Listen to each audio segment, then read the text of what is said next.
Liz Nugent is the queen of opening lines. This was clear the moment I picked up my first of her novels and couldn't put it down. I forgot to eat meals because I was so enveloped in her storytelling. Don't you love that?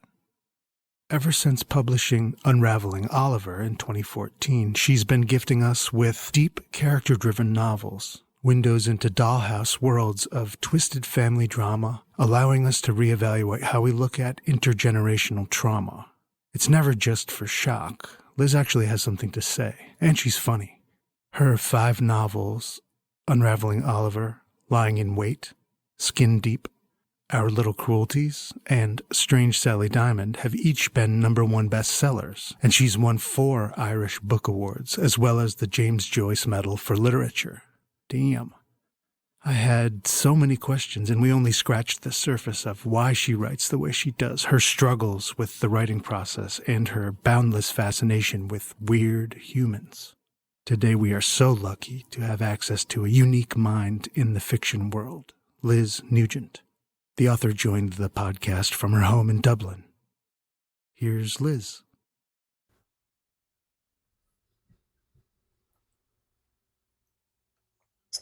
Hello. Hello. Hi. Yeah, Can you hear me? I can hear you wonderfully. Okay, great. So my wife and I, before we had our kid, we took a trip to Ireland maybe like 9 months ago, something like that. My wife is African American, and we both did the DNA test that people do, and found that she had a little bit of Irish in her background. Oh, okay. And it was like, well, where does that come from? And so we started to try to like piece together, there's Irish in your background, but we know that your people were sharecropping up until fairly recently. What does that mean? And so we don't know if it was like, someone taking liberties on a plantation or something like that ended up getting Irish in her system. But then we both... Yeah, I'm ashamed to say there's a lot of Irish slave owners who... Oh, really? Yeah.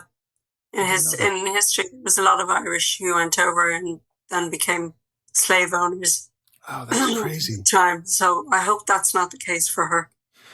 Then we were like, I wonder if we could find, a lot of Americans do that. Let's try to find your roots thing in places like Ireland. So we chose to make that our last little hurrah before the baby came. And I loved it. It reminded me a lot of New England, where my mom's people are from. Folksy, the people were friendly, but they were also kind of smart asses. Maybe. Yeah. And I thought it was great. It was like somebody would sort of put you in your place on the street, but then give you directions to the place you're trying to find. And I definitely am looking forward to going back there and maybe bringing the little guy there and showing him. Congratulations. That's cool. Yeah, thank you so much. We're kind of late, as far as having kids goes, but it's fine. Oh, I left too late. We don't have kids. Yeah. Well, we didn't plan on having any. So yeah. It's not a tragedy. So thinking about starting things late, you didn't start out as a writer. No. You started in TV and radio, and then... Well, I was a stage manager for years, for 10, 12 years, working backstage on various theatre shows. So I did a lot of Shakespeare, studied a lot of Shakespeare. Like, I would have studied Shakespeare in school anyway, but, working on the plays was different. And Chekhov and Turgenev and some of the Russian playwrights, and then Irish playwrights like Brian Friel and Tom Murphy and Frank McGuinness. And I think I learned a lot from that experience, from working in theatre, because, there's nothing worse than going to see a show that could have been done on the radio.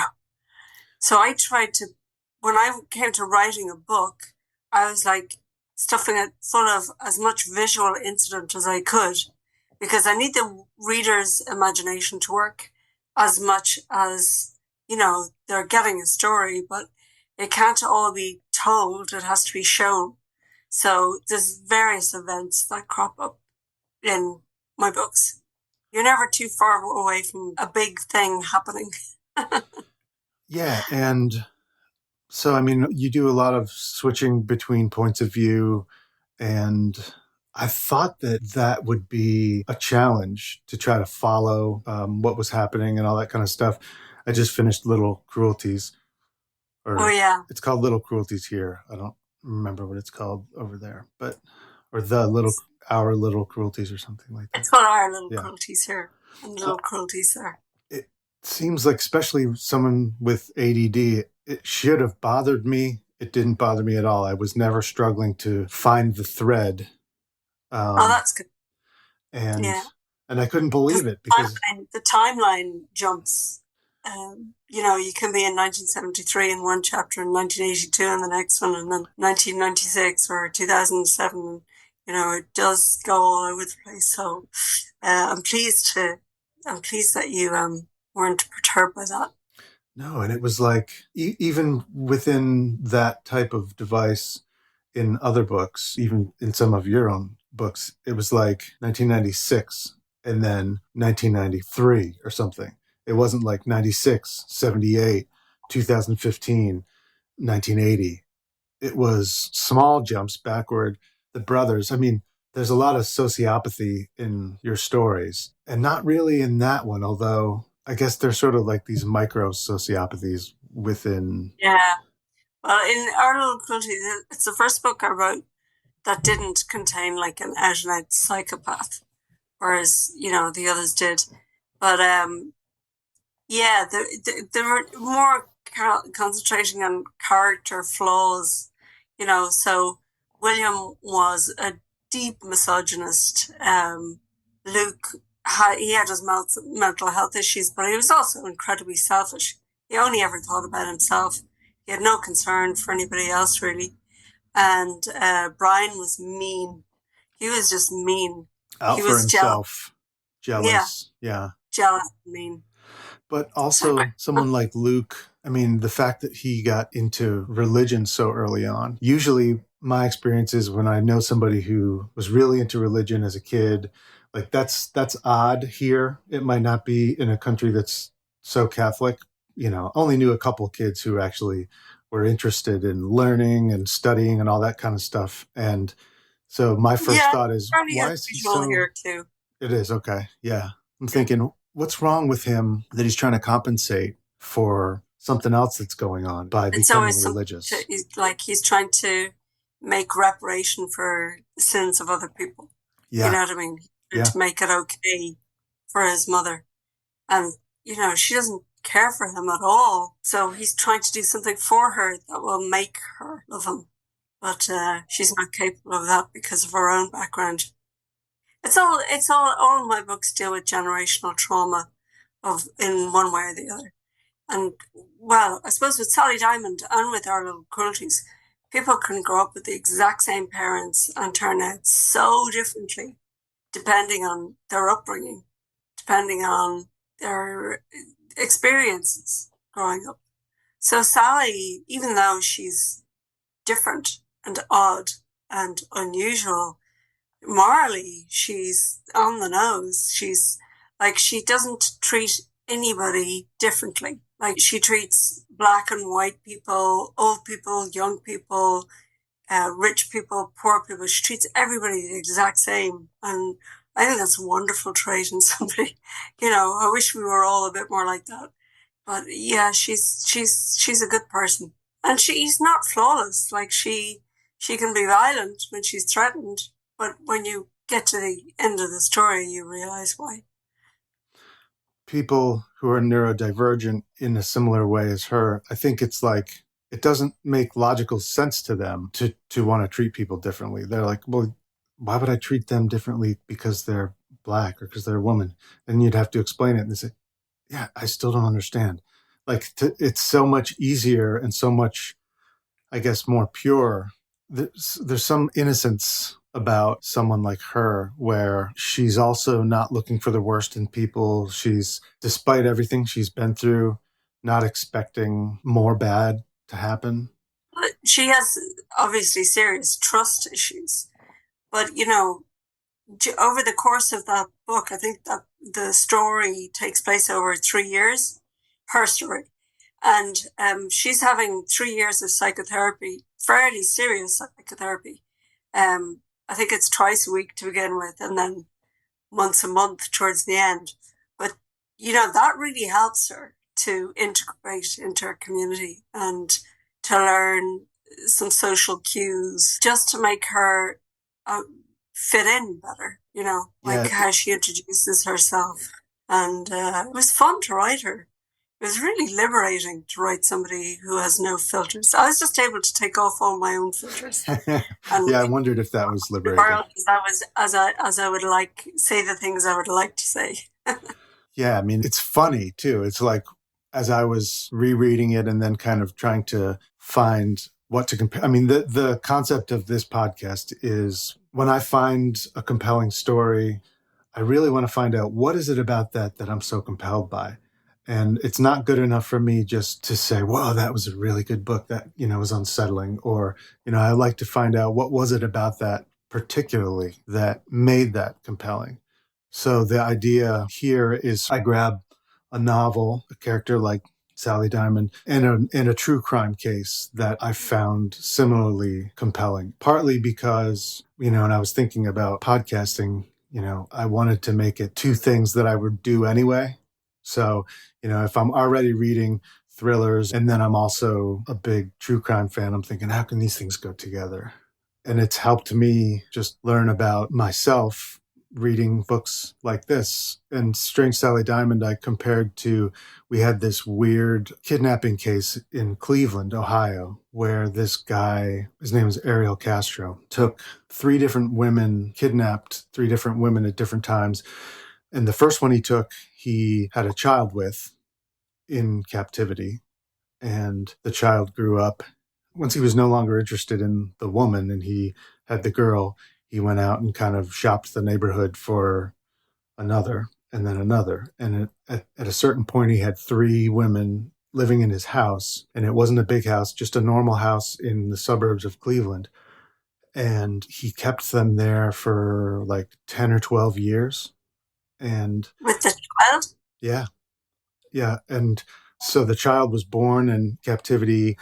The child's mother, who was the second one he had taken, she tried to make it as normal as possible. They tried to like set up a school in the house, like a little school room. And she would, pretend to walk her to school through the house. Here's where we're going by this person's house. Wave to them. Okay, now here we are. We're pulling up at school. Okay, have a good day. And then she'll switch. And now she's the teacher. And so she would sit there and be the teacher to her daughter. And I mean, the good part is that they were able to get out and the guy was caught. So sort of different than Strange Sally Diamond. But the idea that that type of person could also be living right down the street from you, that scares the hell out of me, because we have never had a case like that in Ireland that we know of. But it could be happening right now. We just don't know. But, there's lots of lonely and isolated farms and barns and you name it. Like there's hundreds of little dirt roads that lead to some private farm or barn. It's possible that it's happening. Like it's definitely happening somewhere in the world right now.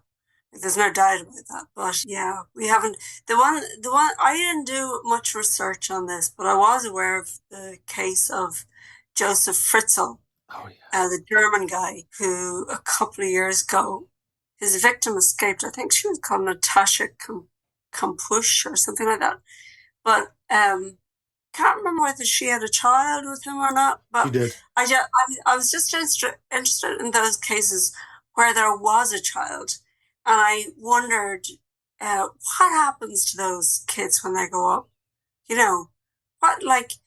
Their mothers can never be normal. Denise, Sally's mother, was kept for, 14 years or something like that.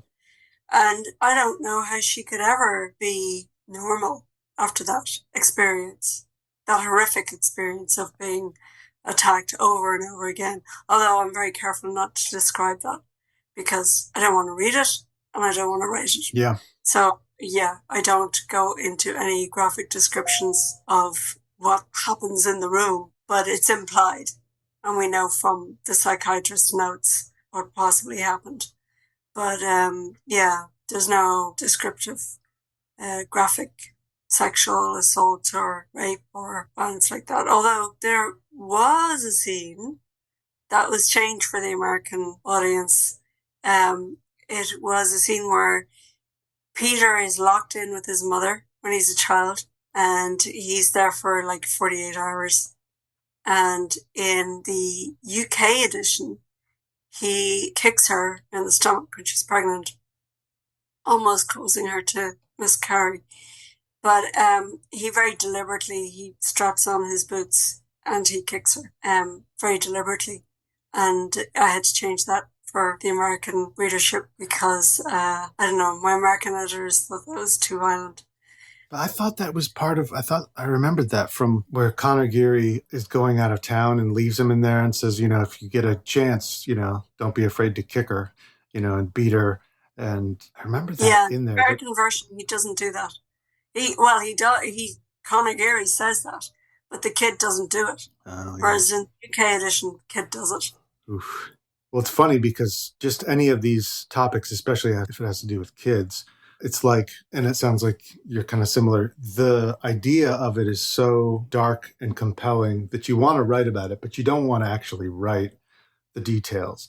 So if you can kind of push those aside and just do those by implication, then you're still writing about them, and you're still coming from the same point of fascination with these bizarre people, but you don't actually have to. And I hope I made it clear enough that Sally wasn't one of his victims, that she was locked in a bathroom while Denise was being attacked. Mm-hmm. So Sally didn't witness anything, although she heard it and she saw the results of it, What do you think is so fascinating about sociopaths and psychopaths? Like, do you think that we see ourselves in them to some degree? Like Oliver Ryan, I mean, he's a sociopath. I don't think he's a psychopath, but he is clearly dealing with a different computer program than most of the rest of us, but he doesn't feel too bad about it. Lydia in Lying in Wait is probably sociopathic, but she's not really violent. She's violent in that moment when she kills Annie, but there's just something really captivating. And, true crime fans will have a spouse or significant other who just doesn't get it. And they're like, why are you interested in that? Why are you watching another documentary about a person who you're never going to help them? They don't get better from that. I don't watch a lot of true crime, but when I'm writing I just find those characters more interesting. Like John Boy Walton or Walter White. Who would you rather watch? I'd rather watch Breaking Bad any day of the week. Tony Soprano is another deeply flawed character. And like, if you look at Tony Soprano and Oliver in Unravelling Oliver, my first book, both of them want the same thing. They want a mother's love, and neither of them get it. Tony's mother at one stage puts a hit at him. She wants him dead. It's extraordinary. She's Medea in a way, like going back to the Greeks, she's very hostile. And Oliver is just in search of some kind of parental love, of some sort. He wants to know who his mother is. That's been kept a secret from him his entire life. And it's only towards the end that we discover who she is. And his father wants nothing to do with him, like literally casts him off, sends him to boarding school, doesn't allow him to come home at weekends or on holidays. And he's 6 when he's cast off into that life. Yeah, he doesn't have any parental love or guidance. And it's only when he goes to stay with the summer, I think, and he sees how a family actually operates, that he realizes that his own situation is so abnormal. Because he doesn't really know until then. He's never had a family. And he's watching his friend with his sisters and his mom and his dad. And he suddenly realizes, wow, this is what everybody else has. Why can't I have that? Why couldn't I have that? So when he finds a family, finally, when he goes to France for that summer and he spends time with the old man, the grandfather and the grandchild, and he thinks, I could have this man as my father and I could have this child as my child. You know, it's quite sweet the way things happen, but then I have to go and ruin it all, don't I? Well, but it's delusional too, because Of course, yeah. they're not your family.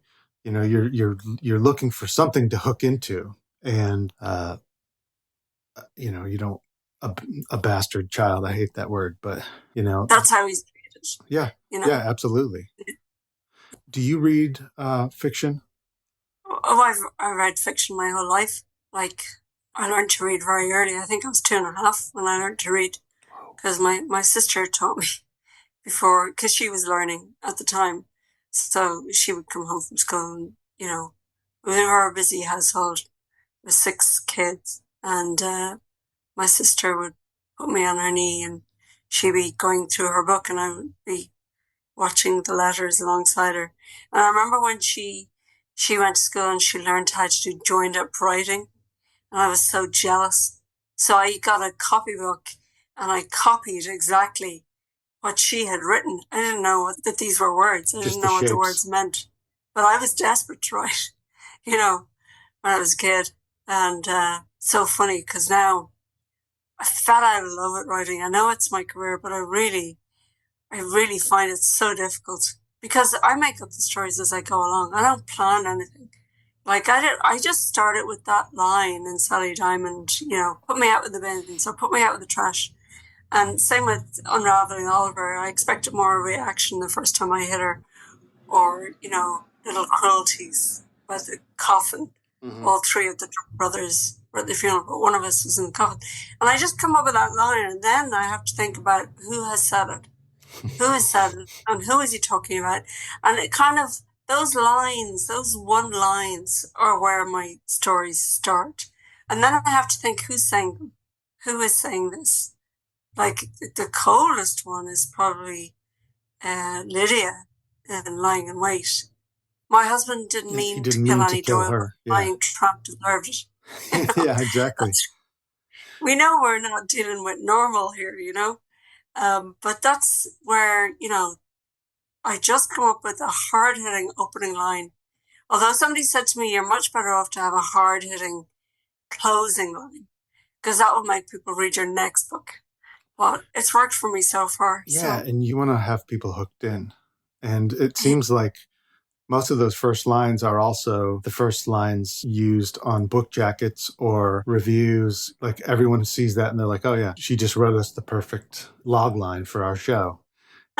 What's the Unravelling Oliver? The first time I hit her. Oh, I expected more of a reaction the first time I hit her. Yeah. Yeah, it really works because... What do you say? Yeah, what does that mean? Yeah. Yeah, no, now I want to know what the rest of this is, and that's what you want. I'm a musician, and I realized that a lot of musicians will start with either just a lyric, like a part of a chorus, and they'll build the whole song around that, or even a title. I'm going to name this Unravelling Oliver. Well, who's Oliver? And it just sort of kind of comes together. It's sort of like you force yourself into, well, I've got this great opening line. Now I have to build a whole story that, lives up to this. And that's a cool way of not having to outline everything first and break down, here's where this happens, here's where that happens. I don't think that would work for everyone. No, but it's the only way I can do it. Like I have done some teaching, but I always say to them, look, guys, this is what works for me. May not work for you. All I can tell you is what my experience is. Like, you want to establish your character immediately. You want who your main character is, and you want to come in the aftermath of something big has just happened. So with Sally, her father has just died. With Lydia, her husband has just, she says her husband has just murdered this sex worker on a beach. In Unravelling Oliver, he's just punched his wife in the face for the first time at age 50 or 60. There should always be a question in the opening line as well. that doesn't get answered until towards the end. But also, you have to play out the consequences. Sally Diamond is the first likable character I've written as a protagonist. The others are all awful. They're horrible people, but they're interesting. Their journeys are interesting, and their backgrounds are interesting, and what made them that way is interesting. The characters evolve, I suppose. It's different in each case, and there's a rationale. Because, like, these guys who are killers, they don't wake up one morning going, "Oh, who am I going to kill today?" I don't believe anybody, even serial killers, I don't think they work that way. I think they find a way to rationalize what they're doing. Like, this woman is a blight on society and she shouldn't be doing what she's doing. Or somebody's getting in my way and they're stopping me fulfilling my potential. So I have to get rid of them. It's a fun way to make a living, but writing is hard, I have to say. I find it really hard, really difficult. So that's why it takes so long between books. Next one, I think, isn't going to be until 2026. Are you already working on it, or are you holding off for a while? Yeah, I'm working on it now, okay. But I did so much promotion for Sally Diamond last year. I was all over the world. I was in New York, and I was in California, and I was in Bulgaria, and Iceland, and Germany, backwards and forwards to England loads of times, and then home to Ireland, loads of festivals in Ireland, and I just wore myself out. And then I had some very minor brain surgery in December. I woke up after the surgery and I was like, "Can I have some painkillers, please?" And they gave me 2 paracetamol. You don't need it. Like, I thought I was going to have an oxy holiday or something. No, it was very straightforward, because I have a condition called dystonia, which affects my right hand side, my right arm and my right leg. Oh. So I only type with one hand. So you need to get Siri to write for you. Oh no, I've tried actually with our little Cruelties. I did try that because I tried acting each character, because they need to sound different from each other, even though they're all grown up in the same house, same parents, same education. So you would think they would sound the same, but they shouldn't. Luke is almost always stoned. William is just arrogant, and Brian is desperate. He's desperate to prove himself. He's desperate to be as good as his brothers, So they have to have a different way of speaking. So I did use it a bit for that. Try acting the parts and speaking their thoughts into the computer. If you're not creating outlines, then you must carry around either a notepad or a voice recorder or something with you, so that if you're on the bus or you're on the train or something, and suddenly you realize, "Oh, I know, Luke does this." You have to be constantly ready. To my phone. Yeah. It's so fascinating. You can't tell by reading most people's work how they get there. And it really shouldn't matter. I think I have one more creepy Ireland thing in the podcast before I move on from Ireland to somewhere else, but it's just so full of interesting stories. Ireland's Missing Triangle. That's been kind of debunked. There was a series of disappearances of young women, and it wasn't even a triangle. When you looked at it, it was all over the country, and it was happening at different times. There's a guy called Larry Murphy who was released from prison. He did murder and rape somebody, and I think the guards are fairly sure, the police are fairly sure, that he's responsible for 3 of them. But he's out, I think. He's out, yeah. He's out. Working the streets. He's old now, so I don't know whether he'd be capable of kidnapping a woman the way he was. But I heard recently of somebody I know who's in a wheelchair, and he's just been done for some child sexual abuse that happened before he had his accident, before he was in a wheelchair. So I'm kind of going, Jesus, nothing stops these guys. It's disturbing. It is very disturbing. I think the most disturbing thing, and I guess I'm glad you didn't go into detail in Sally Diamond about, bad things happening to kids. It's very hard to even really get engrossed in a story like that because they're so innocent. And you can't rationalize anything like, well, maybe they did something bad. Maybe I can somehow get my mind into the space where at least it's not so awful, but it's always so awful with kids. I think it changes when you have a child who is the criminal. So there's this case, I'm sure since you're over there, you know all about Mary Bell, the girl who I think it was like 57 or 58, she was 10 years old and she and her schoolmate killed 2 kids in England. In what country? England. Oh, in England. Yeah. Okay. I'm in Ireland. Yeah. But it's disturbing in a completely different way once you realize that the child was the culprit. So I stumbled on that case and was like, oh, this is so disturbing, but at least it's not like an adult doing this to children, because there's no way I could ever read very much of that.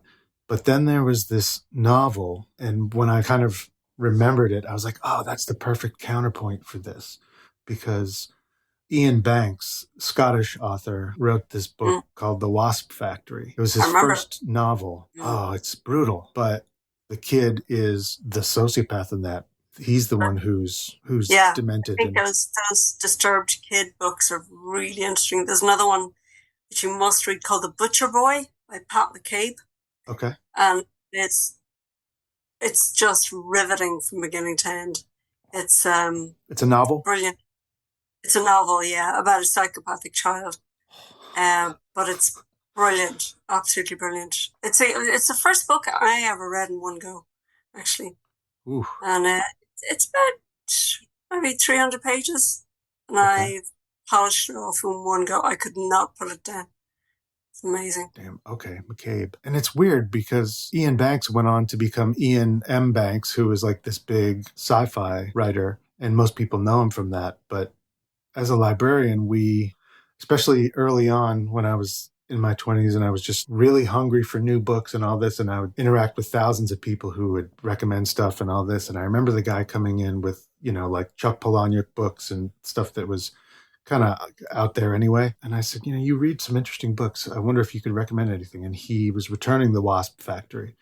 And he said, I have a book, but I don't want to recommend it to you and then have you not like me anymore, because it's The Wasp Factory. And I was like, it can't be that bad. He's like, well, it's on like Harvard Bookstore's top 15 most disturbing novels of all time and all this. I was like, yeah, it can't be that bad. And I didn't realize that the reason was because it was the kid. I mean, the stuff that happens in it is also awful, but yeah, there's just something, I feel like I can't do more than like one of those a year. Oh, well, The Butcher Boy, it's done with so much humor. It's very funny.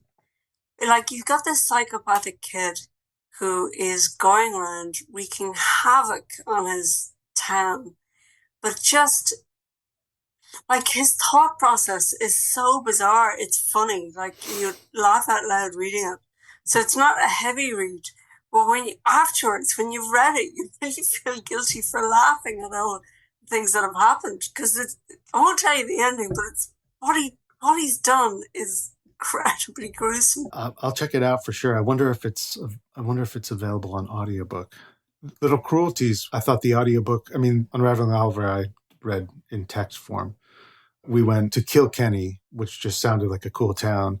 My wife let me off at the bookstore, which was not a cool bookstore. It was like this chain mall type of place. And I was like, this is not a bookstore. This is just like a bunch of paperbacks and magazines and stuff. And they said, oh, well, if you want the real one, it's up on, High Street. So I walked across town over there and found this adorable little bookshop. And I asked them if they could recommend any local authors. And they said, do you know Liz Nugent? And I said, no, I don't. And they said, oh, you've got to look at this. And they brought me over there and they said, here's her new book. And I said, I don't want the new book. What was the one that brought her to public? They said, Unravelling Oliver was the first one. And we do have one more copy. And I was like, that's great. Read it in airports on my way back. And it's a really short novel, so you get through it really fast. Didn't seem short. I know. It seemed short. There's so much that happens in that book. Like, that's, I think, less than 70,000 words.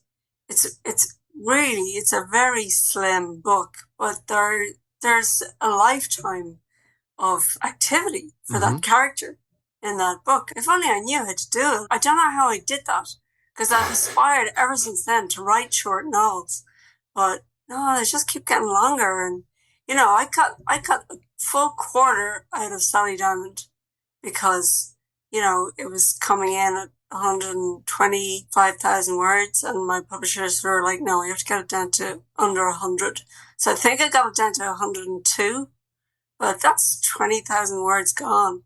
And I had lots more stuff to do with Sally's development, but actually, when I came down to it, it didn't really add to the story. It was just demonstrating Sally railing against society, when her friends tried to set her up on a blind date.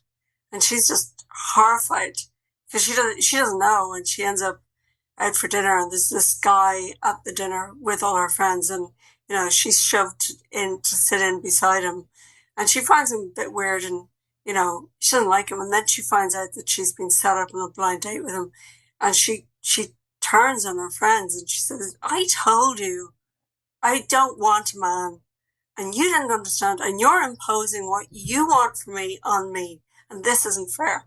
Because her asexuality is part of her, and I thought it needed a bit more, but no, it had to go in the end because it was another little demonstration of Sally rebelling against the societal norms that we're all supposed to subscribe to. That just seems so cheap and cruel of her friends. I mean, I guess they probably had good intentions, but it's like, how did you think that was going to work? They thought they were doing her a favor. Because they think, of course, because they're coupled up, they think, well, being a couple would be really good for Sally. And, this guy, he's nice and he's normal and, he's divorced and, he doesn't have any kids. So, why would she, this could be good for her, they think.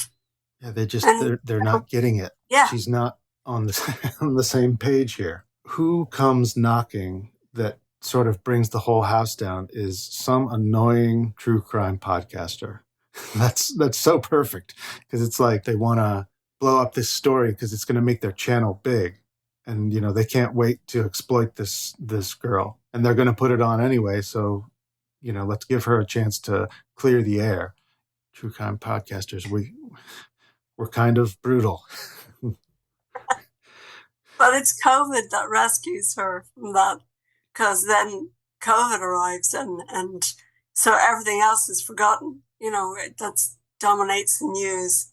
So, like, the story of what's happened to her doesn't even make the news because COVID has just arrived. It's the only thing on the news. Certainly, it was the only thing on our news for certainly the first year. They didn't report on anything else. It was just the figures every day, and how many people were in the hospital, and how many people had died, and how many people had it. And, I had to guard against it. Took over. I guess the crime rate must have really dropped, not in terms of domestic violence, but in terms of like burglaring, housebreaking and bank robbing and all of that, because none of those people were at work, No. Those places a lot of the shops weren't even open.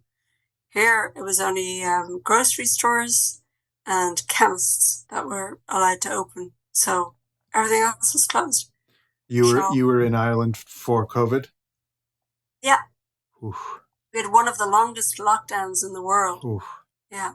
No, like theaters were closed, cinemas were closed, like there was no entertainment, there was nothing. At one stage, you weren't allowed to go more than 2 kilometers from your house. That's 1.5 miles from your house. And then they increased it to 5 kilometers, which I guess is 3 miles or something from your house. But I mean, you couldn't have people in your home. You couldn't invite people into your home. And, of course there were rule breakers, kind of pushed the boundaries a bit, but, it was very serious because we didn't know what we were dealing with. So I think less people died here as a result in the end, like per capita, because it was taken so seriously. The death toll wasn't so huge. I talked about all the darkest but I think it's important to note that it's kind of funny as well. There's a lot of humor in it. Yeah. Even in the darkest moments, there's humor because you can't psychologically torture your reader like incessantly without throwing a gag in there.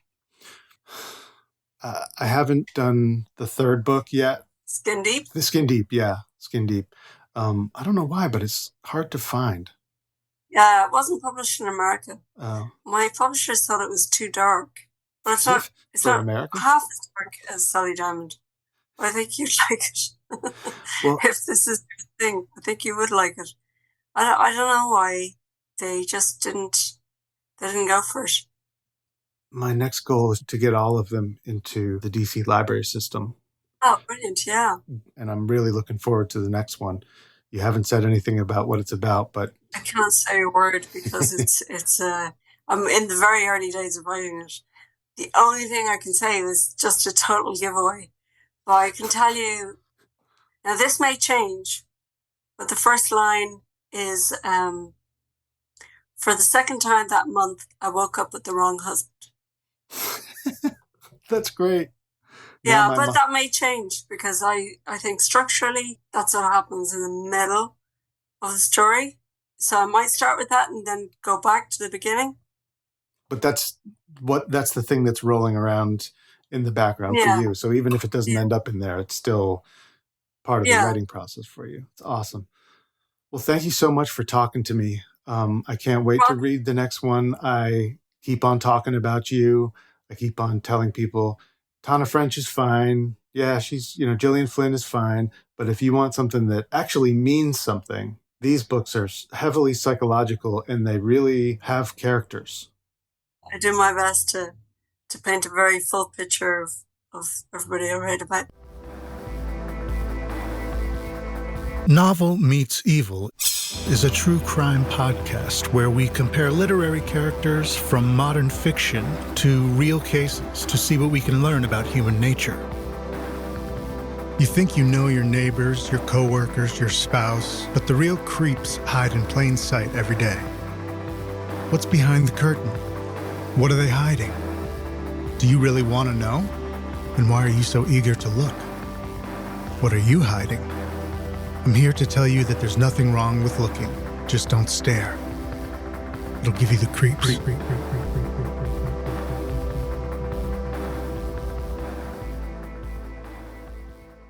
Don't be scared. Subscribe to Season 1 for free in your podcast app. Then, be scared.